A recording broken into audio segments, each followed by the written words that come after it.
ചരിത്രത്തിൽ ആദ്യമായി ഗോത്ര വിഭാഗത്തിൽ നിന്നുള്ള പെൺകുട്ടികൾ കേരള കലാമണ്ഡലത്തിൽ അരങ്ങേറ്റം കുറിച്ചു. മോഹിനിയാട്ടത്തിലും ഭരതനാട്യത്തിലുമായി ഹ്രസ്വകാല കോഴ്സ് പൂർത്തീകരിച്ച 68 പേരാണ് അരങ്ങേറിയത്. കലാമണ്ഡലത്തിൽ തന്നെ തുടർന്നും പഠിക്കാൻ അവസരമൊരുങ്ങുന്നതോടെ വലിയ പ്രതീക്ഷയിലാണ് ഈ കൊച്ചു കലാകാരികൾ.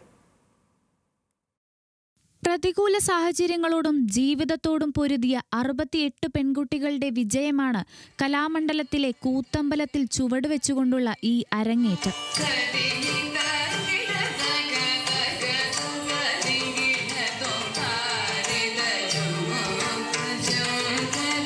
കേരള മഹിളാ സമഖ്യ സൊസൈറ്റിയുടെ കീഴിൽ പ്രവർത്തിക്കുന്ന മഹിളാ ശിക്ഷൺ കേന്ദ്രം നടപ്പാക്കുന്ന ഗോത്രായനം പദ്ധതിയുടെ ഭാഗമായാണ് 68 പേരും നൃത്തം അഭ്യസിച്ചത്. +2 വിദ്യാർത്ഥികൾ വരെയുള്ള സംഘത്തിന്റെ പ്രത്യേക പഠന ക്ലാസുകൾക്കായി SCERTയും കേരള കലാമണ്ഡലവും പിന്തുണ നൽകി. നൃത്തത്തിൽ അഭിരുചിയുള്ള പെൺകുട്ടികളെ തെരഞ്ഞെടുത്ത് പ്രാഥമിക പഠനത്തിനുള്ള അവസരമാണ് ഒരുക്കിയത്. ഗോത്രവർഗ ഊരുകളിൽ നിന്നെത്തി പഠനം നടത്താൻ കഴിഞ്ഞെങ്കിലും അരങ്ങേറ്റത്തിന് മുൻപ് പലരും ചിലങ്കയ്ക്ക് പോലും ബുദ്ധിമുട്ടി. എന്നാൽ പ്രയാസങ്ങൾ തിരിച്ചറിഞ്ഞ ഡോക്ടർ RLV രാമകൃഷ്ണനും നർത്തകിമാരായ ചിത്ര സുകുമാരനും ജയലക്ഷ്മി ശ്രീധരും അടക്കമുള്ളവർ കുട്ടികൾക്ക് സഹായവുമായി എത്തി. ഇന്ന് ഞങ്ങൾക്ക് മുമ്പിൽ ചമയങ്ങൾ അണിഞ്ഞ് ചിലങ്ക കെട്ടാൻ കാത്തിരിക്കുന്ന നിങ്ങൾ ഓരോരുത്തരും,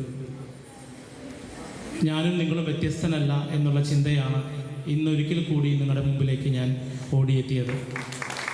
അഭിരുചിയുള്ള കുട്ടികൾക്ക് വേണ്ടി നടത്തിയ ഹ്രസ്വകാല കോഴ്സ് മാത്രമാണിതെന്നും തുടർന്നും നൃത്തം പഠിക്കാൻ ആഗ്രഹിക്കുന്നവർക്ക് കലാമണ്ഡലം അവസരമൊരുക്കുമെന്നും വൈസ് ചാൻസലർ ഡോക്ടർ അനന്തകൃഷ്ണൻ പറഞ്ഞു. ഇങ്ങനെയുള്ള എഫേർട്ടുകളും അല്ലെങ്കിൽ ഇനിഷ്യേറ്റീവ്സും ഇനിയും കലാമണ്ഡലത്തിൽ ഇതിൽ നിന്നും ഉറപ്പുണ്ടാവും എന്നുറപ്പ് നൽകിക്കൊണ്ട് ഈ ഒരു സമ്മേളനം ഉദ്ഘാടനം ചെയ്യുന്നു. പ്രതിസന്ധികളെ മറികടന്ന് കേരള കലാമണ്ഡലത്തിൽ നൃത്തം അഭ്യസിക്കാൻ കഴിഞ്ഞതിന്റെ ആത്മവിശ്വാസത്തിലാണ് അരങ്ങേറ്റം പൂർത്തിയാക്കിയ കുട്ടികൾ. ഗോത്രവർഗ വിഭാഗത്തിന് അന്യമായിരുന്ന ശാസ്ത്രീയ കലകളിലേക്ക് കൈപിടിച്ച് നടത്താൻ ഒരു കൂട്ടം കലാകാരന്മാർ കൂടെയുള്ളത് വലിയ പ്രതീക്ഷയും ഇവർക്ക് നൽകുന്നു. ന്യൂസ് മലയാളം, തൃശൂർ.